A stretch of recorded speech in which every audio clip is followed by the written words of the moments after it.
இல்லோட அப்பாவும் தான் உட்கார்ந்திருந்தா. ஐயோ நான் யார் எடுத்தாங்கன்னு சொல்ல வரல, நான் எடுக்கலன்னு தான் சொல்றேன் மச்சான். ஏலே நீ என்ன சொல்லு, உன்னையெல்லாம் அப்படி சீக்கிரம் நம்ப மாட்டேன்டா நானு. என் ஆத்தா மேல சத்தியமா நான் எடுக்கல மச்சான். டேய் ஏய் வாய்கள் விட ராஜாடி உன பாவம் அம்மா. இத்தனை வருஷம் கழிச்சு இன்னைக்கு தாண்டா முகத்துல ஒரு சந்தோஷத்தை பார்த்தேன்டா. அவங்க மேல போய் சத்தியம் பண்ணிக்கிட்டு. ஏன்னா நான் சொல்றது உண்மை மச்சான், நம்புங்க.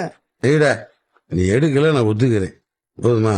ஆனா ஒரே ஒரு விஷயம், இந்த கணக்கடிக்கிறதுக்கு நீ தான் காரணமா இருப்ப. அது எப்படி?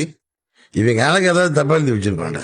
வாடிக்கையாளர் கொடுக்காத பணத்தை கொடுத்த மாதிரி எழுதி வச்சிருக்கேன். வியாபாரி யாருக்காவது கொடுத்த பணத்தை கணக்கு எழுதாம மறந்துருக்கேன். என்னமோ ஒண்ணு அவன் யோசிச்சு காலையில சொல்லுவாங்க. இப்ப அதை பத்தி எல்லாம் எதுவும் பேச தேவையில்லை. ஏ இங்க பாரு, இப்படி சும்மா 500 1000 2000 எப்படியோ ஒரு வழியா நம்ம மயிலோட அப்பா தான் அந்த பணத்தை திருடினாரு அப்படிங்கிற உண்மை சீக்கிரமே பாண்டியனுக்கு புரிய போகுதுங்க. நம்ம சம்மந்தியை கடைக்குள்ள விட்டுட்டு எவ்வளோ முட்டாள்தனமான காரியம் பண்ணிட்டோம் அப்படின்னு யோசிக்க போறாரு.